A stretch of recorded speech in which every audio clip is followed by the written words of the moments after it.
Sí, 1 Pedro capítulo 1, verso 3 a 9.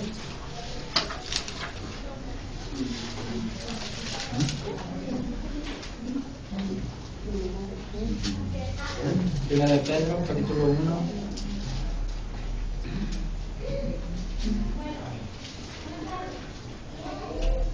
Mientras lo encuentra, déjale cuento una anécdota.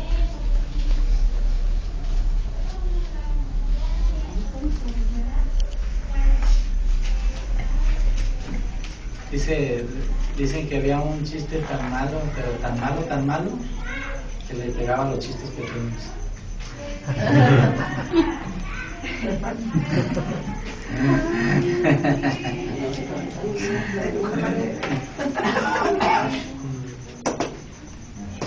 Dice que estaba Caperucita en la noche, cuando cayó la noche, en el bosque cuando cayó la noche, y la aplastó.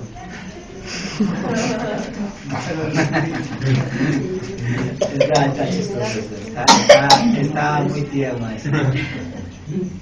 Decía también que era una señora tan chiquita, que en lugar de dar a luz, ¿qué dice?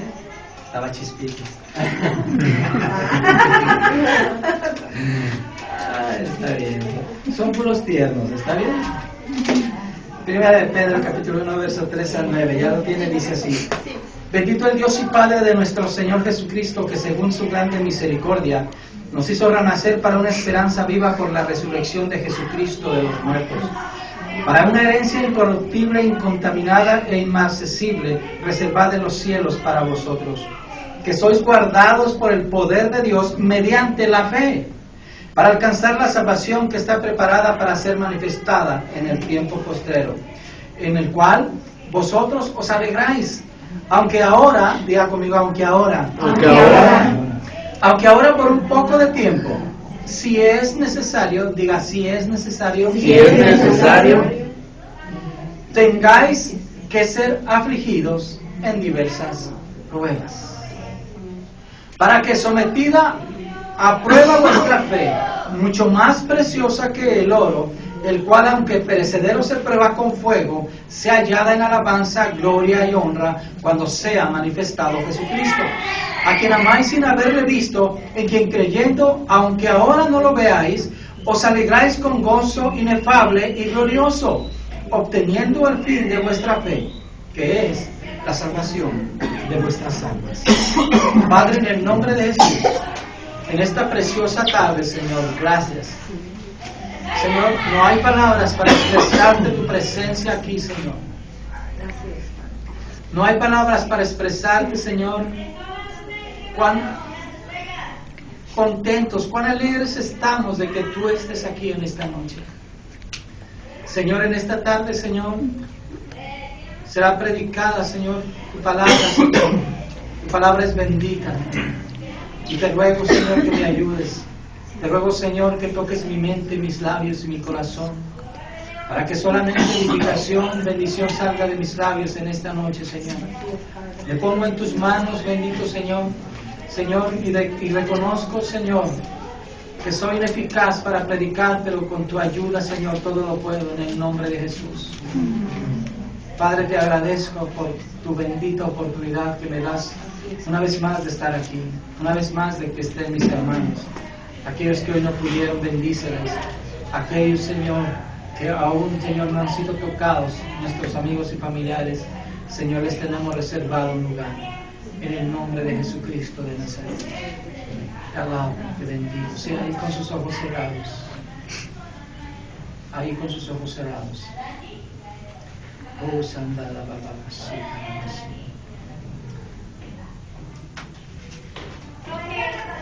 en este momento hay aproximadamente 6 o 7 sillas vacías. Y en nuestra familia, la familia de usted, hay a lo mejor un alma, una persona que necesita de Cristo. Hay una persona a la cual usted ha puesto su corazón en predicarle la palabra. Hay una persona en la cual el Señor le ha dirigido a que ore. Y vamos a hacer hoy algo profético en el nombre de Jesús. Yo quiero que vaya y ore por una silla vacía, decretando que en esa silla su amigo, su familiar, su papá, su tío, su hermano va a sentarse. Así que póngase de pie y vaya rápido, porque voy a soltar una palabra de una oración de poder en esta noche. Vaya sobre una silla, diga, en esta silla se sentará, en esta silla yo la decreto, yo la declaro. Aleluya. Oh, bendito Padre, en el nombre de Jesús. Padre, en el nombre de Jesús, estamos creyendo, Señor, en esta noche, porque nuestros amigos y familiares, Señor, que tanto amamos, Señor, no han venido a ti, Señor. No sabemos los motivos, pero tú sí los conoces. Y nuestro corazón te entristece. Pero Padre, en esta noche soltamos y decretamos una palabra de que en esta silla Él está sentado, ella está sentada, y nada ni nadie impedirá que Él sea salvo, que ella sea salvo. En el nombre de Jesús, yo toco esta silla en símbolos de que Él está sentada ya aquí, Señor, y que tú lo estás trayendo ya, Señor. En el nombre de Jesús, lo decreto, Señor. Y yo profetizo, Señor, que la fe de mis hermanos, Señor, traerá a sus familiares, a su amigo, a su pariente, en el nombre de Jesucristo de Nazaret. En esta hora lo decretamos, en esta hora lo creemos, Señor, en el nombre poderoso de Cristo Jesús. Amén y amén. Aleluya. Gracias a Dios. Vuelva a su lugar, por favor, gracias. Hace algunas semanas no soy muy dado a esto, pero cuando Dios lo habla, pues no hay más que obedecer. Amén. Pero lo importante es saber que una palabra profética sin acción carece de sentido. ¿Me está oyendo? Sí. Amén. Lo que usted hace es atraer la bendición y el poder de Dios para que cuando usted predique a esa persona, usted invite a esa persona, el Espíritu Santo va a traer con más poder, va a tocar con más poder la vida de ella. Amén, hermanos. Aleluya. Oh, aleluya. Óyame a esta prédica, grandes pruebas para grandes cosas. Grandes pruebas para grandes cosas. Amén. Y me gusta mucho decir toda la escritura que Pedro nos hace un énfasis en estas 6 o 7 versículos. Pedro nos habla, entre otras cosas, acerca de la salvación. Pedro nos habla acerca de la herencia que tenemos como hijos. Amén, hermanos. Diga herencia. Herencia. A veces vemos en las películas por ahí que se muere un familiar de uno que es pobre y luego ya va y le dan la sorpresa de que le han dejado $1,000 millones allá, ¿verdad? Y pues termina en un final feliz, ¿verdad? Antes las novelas, ¿te acuerdas las novelas de antes de ¿cómo se llama? Donde salía esta... más o menos las de ¿cómo se llamaba esta? Talía, la de Talía, ¿se acuerdan de esas? Yo me acuerdo que yo trabajaba en Albarrán y había un compañero que le decía, ya, salte a comer, no, a las 12 es mi novela, a las 12. Y se las aventaba, ahí estaba, no me acuerdo qué año era, pero a las 2 de la tarde empezaba la novela de Talía. Y hombre, bien emocionado, y ya me acuerdo que cuando acababa la novela apagaba la tele y decía, hijo de... Vean, pues es una novela, no, es que es bien mala onda, le decía, es una novela, no, bien emocionado, bien la novela. Pero las novelas, todas esas novelas tocaban al público mexicano, porque pues, en la pobreza, ver realizado los sueños de la protagonista, ¿verdad? Como la protagonista al principio sufría y era maltratada y todas la despreciaban, pero pues ya se casaba con el rico y ya era otra persona y la gente gozaba con eso, ¿verdad? La gente le daba un gusto que la protagonista pobre llegara a casarse y ya era rica. Y bien, todos bien contentos, ¿verdad? Yo creo que solamente se compararía estas novelas con México ganar el campeonato mundial, ¿verdad? Así en ese. Pero nos habla Pedro de la herencia que tenemos como cristianos. Nos habla Pedro de la salvación que tenemos. Cuando hablo de salvación, no estoy hablando de algo venidero. No estoy hablando de que como alguna tradición enseña, que a lo mejor, ¿verdad? Que ya cuando la gente se muere, pues si se va al cielo. No estoy hablando de eso. Está hablando de que nosotros como creyentes, en este momento, estamos gozando ya de una herencia que ya estaba preparada desde antes de la fundación del mundo. Hablo de la salvación. Amén. Algunos de nosotros, oiga esto, y eso es un buen tema. Algunos de nosotros no sabemos vivir la salvación. No sabemos cómo vivir la salvación. No sabemos cómo expresarlo en nuestra vida cristiana, que somos salvos. Muchos de nosotros quizás vivimos todavía como inconversos, sin fe y sin esperanza. Oiga esto. Muchos de nosotros caminamos creyendo pues que a lo mejor sí Dios nos oye, o Dios nos oye. A veces nos echamos un boleto: ¿me oyó? No me oyó. Antes los sacerdotes usaban unas piedras que no se han encontrado todavía, pero viene en la Biblia, el Urim y Turim se llamaba, que cuando querían conocer, cuando Dios no les hablaba, querían conocer los planes de Dios, o lo que Dios quería, aventando las piedras al suelo. Así ellos echaban suertes ahí. A veces estamos nosotros así, o sea, si estará el Señor con nosotros o no estará el Señor con nosotros. A veces depende mucho, a veces nuestra concepción de la presencia de Dios en nosotros es según el pie con que nos hayamos levantado.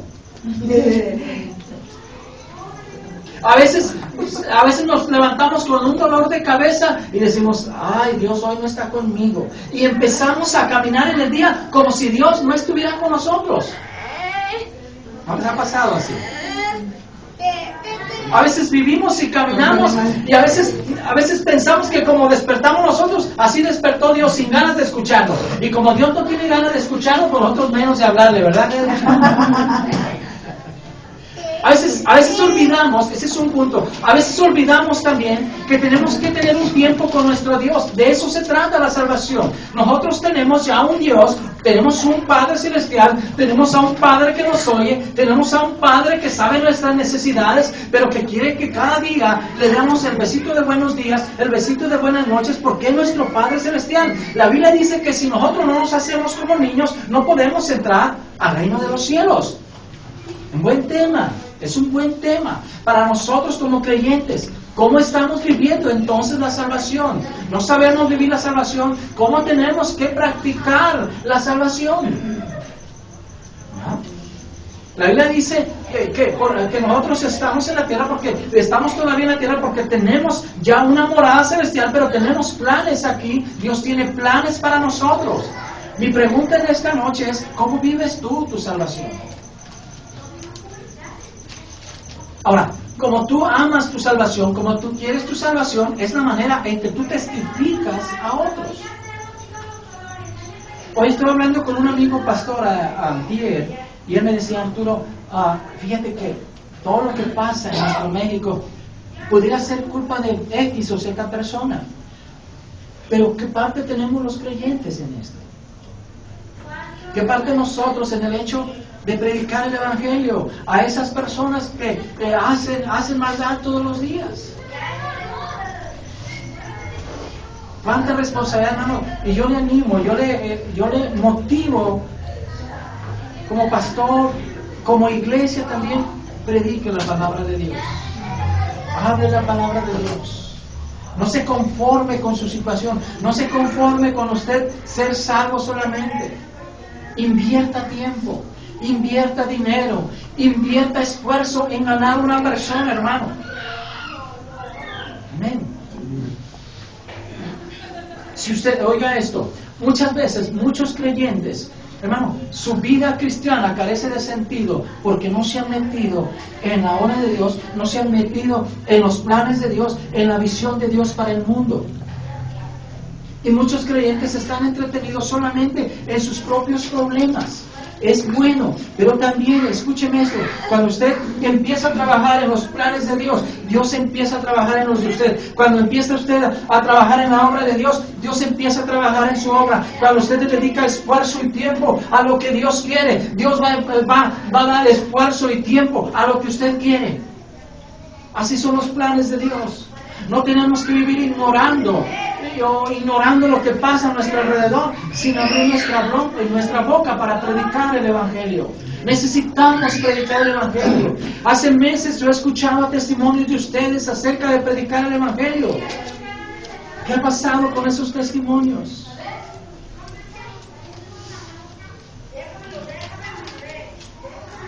¿Qué ha pasado con esa pasión por las almas? ¿Qué ha pasado, hermano, con su salvación? Transmita su salvación, transmita su fe. Amén. Amén. La Biblia también, y Pedro aquí nos habla rápidamente en el versículo 6, en lo cual vosotros os alegráis. Pero hay algo importante en esto.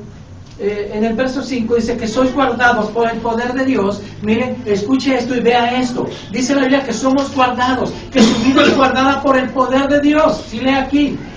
Pero lo que Dios usa para guardarle es la fe. Diga conmigo, la fe. La fe. Dios usa la fe para guardar mis hijos. Dios usa la fe para guardar mi negocio. Dios usa la fe para guardar mi matrimonio. Es mediante la fe.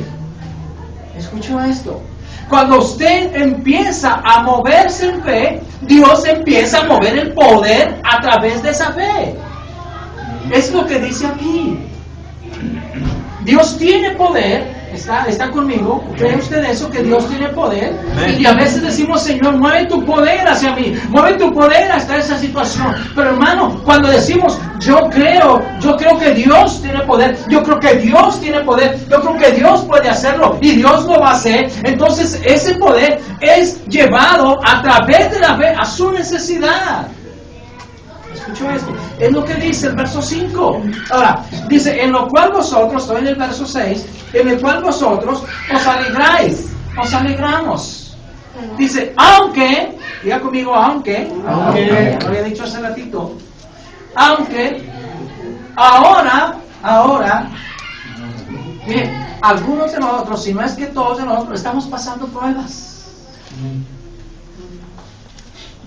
Las pruebas. Hay grandes pruebas para grandes cosas. Amén, hermanos. ¿Cómo Dios nos prueba? ¿A través de qué nos prueba Dios? Muchos de nosotros pasamos de situaciones difíciles sin saber qué es lo que pasa, sin saber cuál es el propósito, sin entender por qué está pasando eso, por qué nos está pasando eso, por qué está pasando eso con mi hijo, por qué está pasando eso con mi esposo, por qué, a veces preguntamos eso, pero Pablo nos abre los ojos acerca de este tema. Dice que nos alegramos y estamos gozosos, dice, pero aunque por un poco de tiempo, ¿cuánto tiempo? Un poco. Ahora, un poco de tiempo, si es necesario, tengáis que ser afligidos en diversas pruebas. Diga afligidos. En diversas pruebas. Hay pruebas que están listas, hay pruebas que van a venir, hay pruebas que tú has pasado, pero las pruebas, hermanos, Dios prueba para saber cuáles de nosotros somos de Él. Mira, uno de los significados de la palabra prueba o prueba es tanteo. Escucha esto. Tanteo. Dios te toca, a veces Dios permite que pases una prueba para saber qué hay en tu corazón. En Deuteronomio capítulo 8:2, Dios le dice al pueblo, para eso te traje en el desierto. Oye esto, para esto te traje. Ahora, cuando Dios dice, si quieren vayamos a Deuteronomio capítulo 8, verso 2. Ya lo habíamos leído en otras ocasiones, me encanta este pasaje, cada vez que lo leo Dios habla cosas diferentes. Dice, verso 2 de Deuteronomio capítulo 8, y te acordarás de todo el camino por donde te ha traído Jehová tu Dios estos 40 años. ¿Cuánto, hermanos? 40 años. Israel pasó 40 años de prueba. Cuando usted vea la palabra desierto en la Biblia, usted relaciónelo con la palabra prueba. Cuando usted vea la palabra desierto, relaciónelo con prueba. Jesucristo, Mateo capítulo 4, dice que fue llevado ¿a dónde? Al desierto. Ahora, escuchen, fue llevado al desierto. Ojo, pongamos atención a lo que dice. Ahora, vea lo que dice. Dice, por donde te ha traído Jehová tu Dios estos 40 años en el desierto. Son 40 años, hermanos, de prueba para Israel. Para afligirte, vea lo que dice. Para afligirte, para probarte, para saber lo que había en tu corazón. ¿Está acá conmigo? Ahora, vea lo que, dice, la palabra prueba es tanteo, comprobación. Cuando Dios prueba a alguien, hermano, está probando, fíjate lo que dice aquí, está comprobando que le amas y que eres de Él. ¿Oíste eso? ¿Qué usa Dios? Que vengas a veces, que vengas a cantar, que vengas a aplaudir, que vengas al culto. No. Escucha esto. Esto es parte de nuestra adoración. Es parte de lo que debemos hacer para Dios. Escucha, debemos hacer para Dios. Cuando Dios dice, alábenle todos, cántenle todos, es una orden. ¿Entiendes? A veces, por ejemplo, con nuestros jóvenes, a veces con nuestros jóvenes, con nuestros hijos. Te he dicho que lave los trastes. Ay, no, que lave los trastes. Ay, pero no, es que son bien muchos. Que lave los trastes. Ay, ¿y qué hace? Va y lava los trastes. A veces nosotros como creyentes, es lo que necesitamos entender de Dios, comprender de Dios. Que Dios cuando dice, haz esto, no dice, si quieres. Alábenle todos los pueblos. No dice, si quieres, alábenle. Hermanos, por medio de alabarle, por medio de cantarle, por medio de exaltarle, estamos, hermanos, diciéndole, Señor, gracias por tu salvación. ¿Cuántos de ustedes han aprendido eso? ¿Cuántos de ustedes lo ponen en práctica? ¿Está conmigo? La otra palabra de la palabra prueba es examen. Dios nos examina. ¿Qué hay en tu corazón? ¿Qué sale de tu corazón? Adán, le dice Dios, ¿dónde estás? Acá, Señor, acá. Es que estaba desnudo, me di cuenta que estaba desnudo y me escondí. Ay, ¿quién te dijo que estabas desnudo? Ay, pues es que has comido del árbol, del huerto que te dije que no comieras. ¿Sí me entiendes? Autoexaminarse. Él, Adán, ahora comprendía que él podía autoexaminarse y él entendió que no estaba bien delante de Dios. Por eso las pruebas nos van a examinar delante de Dios. Amén, hermanos. Otra palabra es cata. ¿Sabe qué es cata, verdad? Aquellos hay hasta hay un oficio que son los catadores. No los cazadores, catadores, aquellos que prueban los vinos para probar y son expertos en qué cosecha es, cómo se llama, hasta el predio donde se sembró ese, o la bodega donde estuvo. Así Dios nos prueba. Estamos viendo una película que se llama Senna. ¿Cuántos han visto esa película, Senna? De Ayrton Senna da Silva, un piloto de automóviles. Es un piloto de automóvil. Es una película. Yo cuando me dijeron que se la veía dije, está bien aburrida. Está muy interesante esa película. Es porque era cristiano, ese Ayrton Senna. Y en la película yo me di cuenta. Yo había escuchado mucho de él, de Alan Prost y otros pilotos, pero Ayrton Senna era cristiano, era creyente, pero en esa película hay un día, en las Fórmula 1, por ejemplo en Fórmula 1, no sé si en las grandes otras carreras, hay un día de pruebas para probar los carros. Esos días antes. ¿Sí? Hay días de pruebas donde pueden probar los carros y saber qué es lo que falla y qué es lo que tiene. Por ejemplo, estaba este chavo haciendo pruebas y el carro arrancaba y se le iba por un lado, entonces iba con su jefe de mecánicos y le decía, ¿sabes qué? La dirección así. Así es como Dios nos prueba también. Dios nos prueba también. A veces vamos caminando y nos jalamos. Entonces, una prueba es necesaria, nos autoexamina también. Ahora, ¿cómo nos prueba también Dios? Vamos a ver algunas citas, ¿está bien? Voy a ver algunas 4 o 5 versículos. Vaya a Génesis capítulo 22, 1 y 2. ¿Cómo nos prueba Dios? Él nos pide grandes sacrificios, diga grandes sacrificios. Dios no es un Dios de pequeños sacrificios. Oiga esto, ¿sí me escuchó? Si usted tiene un Dios pequeñito, le va a pedir un pequeñito sacrificio. Pero si usted tiene un grande Dios, a un Dios grande, Él le va a pedir grandes sacrificios. ¿Sí escuchó esto? A los discípulos de la antigüedad les costó todo, hermanos. Cuando aquellos discípulos, Señor, te vamos a seguir. Dejen sus barcas, dejen sus redes. Le siguieron. A otros les costó familia, a otros les costó muchas cosas. ¿Por qué? Porque entendían, hermanos, para quién trabajaban. Escúchame esto. ¿Tú sabes para quién trabajas? Ellos sabían quién los había llamado, sabían qué les pedía, pero Jesucristo les prometía, hermanos, doble o 100 veces más, oiga esto, de lo que habían dejado. Porque Dios, escúcheme hermano, Dios no es un Dios que te pida pequeños sacrificios, Él te va a pedir grandes sacrificios. Pero cuando tú hagas grandes sacrificios, Él va a traer grandes bendiciones a tu vida. Amén. La viuda de Sarepta entendió esto, lo leímos hace 8 días. ¿Se acuerda de la viuda de Sarepta? Lo único que tenía era dos hacer harina para 2 tortas y morirse, pero él al día le dijo, dale primero a mí.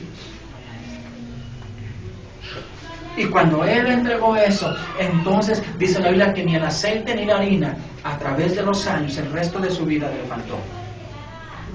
A veces Dios nos pide que hagamos o nos pide todo lo que tenemos, hermano, porque Él quiere multiplicarlo al 100%. Amén. Muchos de nosotros quizás hemos retenido cosas que Dios nos ha pedido. Hermano, muchas veces se detiene la bendición por eso. Génesis 22, 1 y 2. Aconteció después de estas cosas que probó, ¿qué dice? ¿Ya está conmigo? Probó. Que aconteció después de estas cosas que probó Dios a Abraham y le dijo, Abraham, y él respondió, heme aquí, y dijo, toma ahora tu hijo, tu único hijo, Isaac, a quien amas, y vete a tierra de Moriah y ofrécelo allí en holocausto sobre uno de los montes que yo te diré. ¡Wow! Tremendo, amén. Era Isaac. Las características de Isaac eran, dice, toma tu hijo. 2, el único hijo. 3, al que amas. Y ofrécemelo. ¿Qué estás dispuesto tú a ofrecerle a Dios? Dios te va a pedir todo, hermano. Cuando Dios te prueba, Dios te pide todo. Escucha esto, Dios te pide todo. Dios no te va a pedir una parte, Dios te exige todo. Él desea todo. Isaac representaba para Abraham su futuro. Isaac representaba para Abraham su promesa. Isaac representaba para Abraham el pueblo de Dios. Sin embargo, Dios se lo pidió y Abraham, escucha esto, lo ofreció. Pero cuando Abraham iba a levantar la mano, Dios le dijo, no toques al muchacho, yo conozco que tú me amas y que no me vas a negar nada. ¿Escuchaste eso? Amén. Amén. Deuteronomio, ya vimos este pasaje en Deuteronomio capítulo 8:2.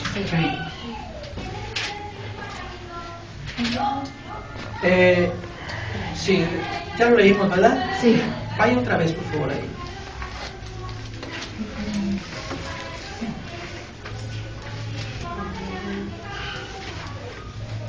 Bueno, quiero detenerme un poquito en este versículo. El segundo punto es el guía. Él te guía por caminos difíciles. Amén, hermano. Ahora, cuando habla de te ha traído Jehová, tu Dios, hermano, en las pruebas que estás pasando, en la situación que estás pasando, acuérdate de una cosa. Si Dios dice que Él llevó al pueblo de Israel por el desierto, es que Él iba con ellos. ¿Me oíste eso? Él iba con ellos. Él no los dejó solo en su prueba. Él no los dejó solos en tu desierto. Tú puedes estar pasando el peor desierto, pero también está el más grande Dios contigo. ¿Sí me entiendes? No hay otro Dios. Tú puedes estar pasando la situación más difícil, pero como en este versículo dice, Dios era el que iba con ellos. Dios no te va a abandonar a una situación más difícil que estés pasando, a una situación muy difícil que puedas pasar. Dios no te va a abandonar. Amén. Sí, hermanos. Vea, porque me impacta, dice, te acordarás de todo el camino por donde te ha traído Jehová tu Dios. Dios está delante de ti. Dios va delante de ti. Él no va a permitir que nada te pase, sino que el propósito de tu prueba, de la prueba que estás pasando, se cumpla. Cuando esa prueba que estás pasando se cumple, entonces, escucha esto, de una manera milagrosa y poderosa, la prueba queda atrás. Porque no eres tú. Si Dios te dejara en la prueba, si Dios te abandonara en la prueba, ¿sabe Dios qué harías? ¿Qué pasaría con tu vida? Pero porque Dios está contigo, tú estás de pie. Porque Dios ha estado contigo, escucha esto, porque Dios ha estado contigo, tú estás aquí hoy. Porque Dios ha estado contigo, Dios ha guardado tu vida, jóvenes. Dios ha guardado su vida, hermanos, por cuanto Dios está contigo. Amén. Amén, hermano. Si tú volteas atrás y te das cuenta, hermano, cuántas cosas difíciles has pasado atrás, hermano, no creas que es por tu fuerza, es por el poder de Dios. No creas que es porque tú fuiste bien sabio, es porque Dios estaba allí. No creas porque tu habilidad, es porque Dios le plació ayudarte y bendecirte. Es porque a Él le plació. Amén, hermano. Si tú eres joven, si tú estás aquí, escucha esto, tú has nacido porque a Dios le plació que nacieras. Hay jóvenes, hermano, hay mujeres que fueron violadas y dieron a luz a hijos. Escucha esto. Y muchas veces ese niño lo ven mal, lo observan mal, etcétera, etcétera. Pero si no fuera por Dios, esa pequeña no estuviera en el mundo. Amén, hermanos. Dios es el que da la vida.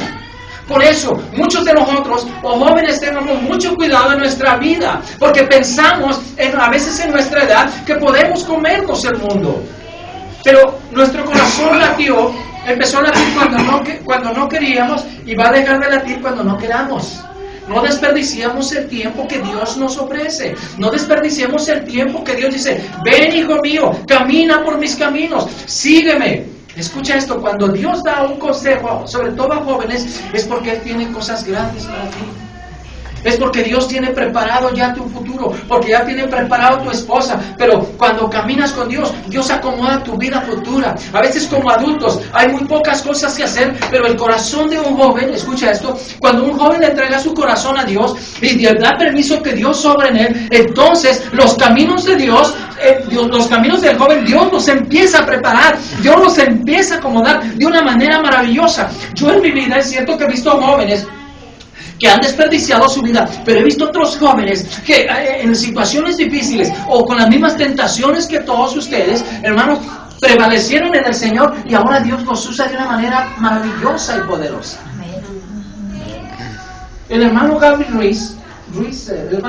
Ruiz, un hermano que yo conocí cuando yo me convertí a Cristo, era un joven apasionado por el Señor, enamorado del Señor, un joven que aquí vivía en Polanco, se hacían las veladas de jóvenes y íbamos, yo no lo conocía, pero yo me impactaba sus predicaciones, anhelaba saber dónde estaba o que viniera a la iglesia para poder yo hablar con él y poder más bien escuchar sus predicaciones. Una vez que llegué a la iglesia y estaba viendo un ensayo de jóvenes, llegó él y se sentó a un lado de mí y a mí me dije, ándale pues, gloria a Dios. Y hermano, ¿está bien, hermano? Sí. Le dije, voy a pararlo. Sí, hermano, no. Hay un hermano que dice, gloria a Dios, era un joven que decía, amén, bendito el Señor, aleluya, Cristo vive. A veces se ve bien fanático y religioso eso, pero yo decía, ay, hermano, este joven me impacta, porque no tan solo hablaba, a veces muchos de nosotros hablamos, pero en el púlpito se paraba y yo pasaba por él. Ese joven se fue, recuerdo ese día, llegó y le dijo, hermano, ya me voy, a Dios le bendiga, hermano, y sin conocerme, hermano. Ok, ya al rato tomé mi Biblia, yo platiqué, etcétera, etcétera. Y yo regreso a casa y abro mi Biblia. Me había dejado un versículo escrito con su propia mano. Me impactó. Yo me agarré llorando. Porque este joven, yo le decía, Señor, yo quiero ser como él, quiero que tú me uses como él. Lo veía a predicar, lo veía ministrar. Y decía, wow, tremendo el hermano. Aunque lo encontré hace unos... lo había perdido de vista y me lo encontré hace unos meses en Estados Unidos por medio de Facebook. Está en Estados Unidos y estuve platicando ayer o antier con él. Le platiqué la situación, me dijo, hermano, en este momento yo hablo con algunos pastores amigos míos aquí en Estados Unidos, te voy a dejar porque voy a avanzar, hermano, adelante. Y ayer estuve platicando con Fantier, y estuve platicando con él, y es una gran bendición. Él va a estar aquí en julio y espero que podamos ir a donde él va a estar, hermanos, para que tremendo. No tiene nada especial, lo especial del joven es el poder de Dios sobre él y él se deja usar. Yo quiero verlos a ustedes, jóvenes, así. Tiene su esposa, conoció a su esposa aquí en el Centro de Fe, él iba a otra congregación y andaba en Polanco, y Dios lo llevó a pastorear una iglesia en Estados Unidos con su esposa. Y organiza todos los días por medio del Facebook, se adhieren iglesias a él, y todos los días estamos como pastores orando por la iglesia que él nos indica. Hermanos, hoy estábamos orando por la iglesia de etcétera, etcétera, pero solamente iglesias de Guadalajara, porque él tiene su corazón Guadalajara. ¿Te acuerdas, Robert, que te dije en la velada del 20 y tantos de enero? Él estuvo predicando hace 15 días estuvo. Pero él viene en julio, le digo, hermano, si tú vienes antes, avísame porque quiero ir a visitar. ¿Está bien, hermanos? Te acordarás. Entonces, no olvides esto, hermano. Dios va a estar contigo. En la prueba, en lo que puedas estar pasando, Dios estará contigo. Amén. Vamos a Hechos capítulo 16, verso 23. Tenía algunos otros puntos, pero voy a terminar porque Dios ha ministrado ya nuestras vidas y no quiero... Hechos capítulo 16, verso 23. Dios ha ministrado nuestras vidas por medio de la alabanza y no quiero tomar mucho tiempo. La palabra que Dios quiere hablarnos en esta noche es medio de lo que estés pasando. Si Él ha permitido que estés en una prueba, es porque Él está contigo. Si Él ha permitido que estés pasando lo que estés pasando, escúchame esto, es porque Él no te va a abandonar. Amén, no te va a abandonar. Aún cualquier necesidad. Hechos 16, 23.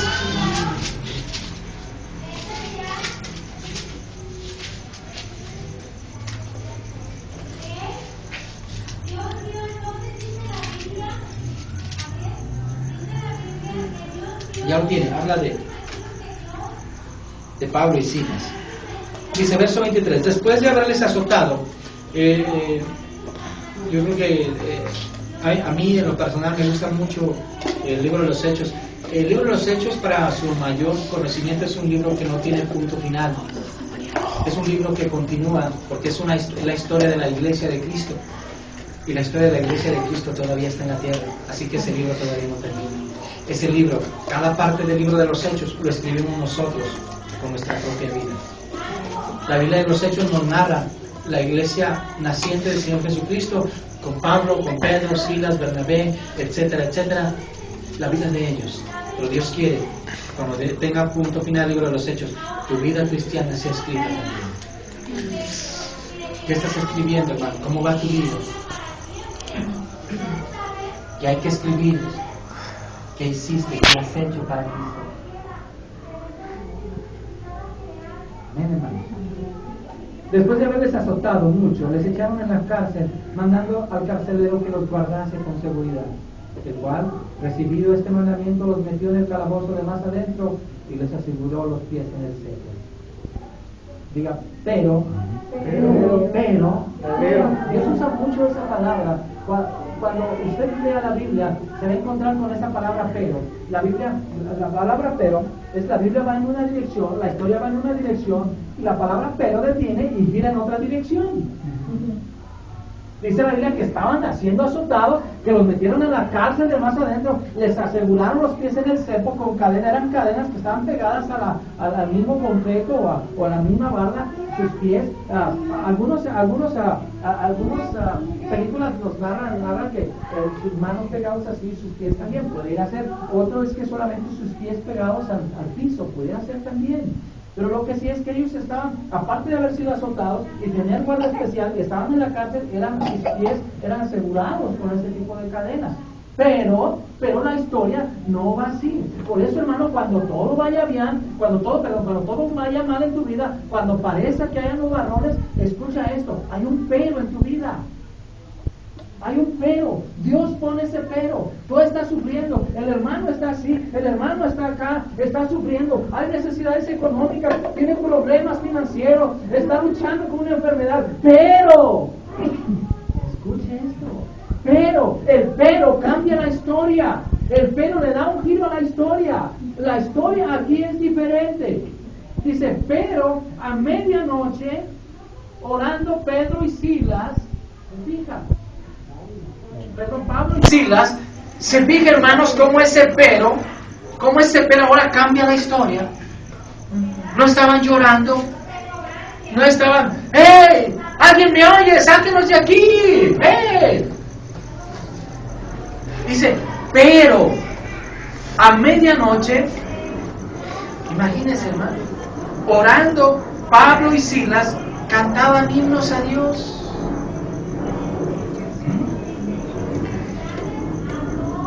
¿Se fija, hermano? ¿Por qué Dios estaba permitiendo ese sufrimiento? ¿Por qué Dios estaba permitiendo eso? Dios está tanteando, Dios está, hermanos, tratando nuestra vida. ¿Somos de Él o no somos de Él? A veces las pruebas le dicen a Dios quiénes somos. Las pruebas le dicen a Dios cuánto amamos a Dios. Las pruebas le dicen a Dios cuánta capacidad y cuánta fe tenemos en Dios. Amén, hermano. Cuando el libro de Job, cuando dice la Biblia que los hijos de Dios fueron con Dios, dice que llegó también Satanás y le dijo: Dios, ¿dónde estás? Estaba rodeando la tierra, le dice aquel. Y le dice Dios: ¿no has considerado a mi siervo Job? Imagínese Dios, ¿dónde está? ¿No has considerado a mi siervo fulanito? Mira, su vida intachable, ora, predica la palabra, va a los cultos martes, jueves y domingo. Es el que dice: hermano pastor, voy a limpiar la iglesia, voy a lavar la iglesia. Hermano, ¿qué así le ofrece? No lo has considerado. ¿A cuánto les gustaría que Dios hablara bien de ustedes? Amén. Y Dios presumiera a su hijo, ¿verdad? Amén. Me regalaron una taza que dice: cuando Dios me hizo estaba presumiendo. ¿A cuánto les gustaría que Dios dijera eso de ustedes? Amén. ¿Sí? Ahora, la Biblia dice entonces, cantaban himnos a Dios y los presos los oían. Entonces sobrevino de repente un gran terremoto. Escúcheme, hermano, cuando todo vaya mal, entienda que la prueba que usted está pasando es momentánea. ¿Sí me entiende? Es momentánea. ¿Se acuerda usted de aquella ilustración que le hice del rey aquel cuando perdió su reino? Y que cuando eran los momentos más difíciles de su vida se acordara del papelito que los sabios le habían escrito. ¿Y qué decía el papelito? Esto también pasará. Amén, hermanos. Las pruebas nos dicen quiénes son en Dios. Las pruebas le hablan a Dios qué tenemos en el corazón. Las pruebas le hablan a Dios. Como reaccionamos en las pruebas, le decimos a Dios: Señor, te amo. Hermano, usted puede decirme: yo amo a Dios, pero sabe una cosa, donde de veras se prueba el amor que usted tiene para Dios es en las pruebas, en el sufrimiento. Cuando usted no deja de confiar en Dios, aún en lo que esté pasando, eso le habla más a Dios que a usted, que si usted me dijera: yo amo a Dios, yo quiero a Dios con todo mi corazón, yo alabo a Dios, yo quiero a Dios. Pero cuando viene una prueba, ahí es donde verdaderamente salta el amor que usted tiene para Dios. Escuche esto. Y Dios quiere, sobre todo, Dios quiere hijos probados y comprobados, porque para ellos está esperando la gloria. porque para ellos está esperando las mansiones celestiales, porque para ellos está esperando las bodas. ¿Se acuerdan? Que dice la Biblia acerca de que cuando venga el Señor con nosotros, y la Biblia dice que en un abrir y cerrar de ojos esté listo. ¿Cuántos están listos ya para partir con el Señor? Amén. Listo. Prepárese. Amén. En un abrir y cerrar de ojos dice la Biblia que vamos a llegar y ya va a estar lista la mesa servida para estar en las bodas del Cordero. Amén. ¿Y saben quién va a ser la novia? Yo. Nosotros, la iglesia del Señor. Y la novia tiene que estar limpia, sin manchas y sin arrugas. Amén. Lista y dispuesta para casarse con el Señor. Amén. Así que en un abrir y cerrar de ojos, a la final trompeta, porque se sonará la trompeta, los muertos en Cristo estarán primero. Después nosotros, los que hayamos quedado, seremos arrebatados con el Señor, estaremos siempre con el 1 Corintios capítulo 15, versos 52 en adelante. Amén. Amén, hermano. ¿Está pasando por alguna prueba? Dios está con usted. Amén. Amén. ¿Está pasando por alguna situación difícil? Dios no le va a dejar solo. ¿Confía usted en Dios? Amén. Cierre sus ojos.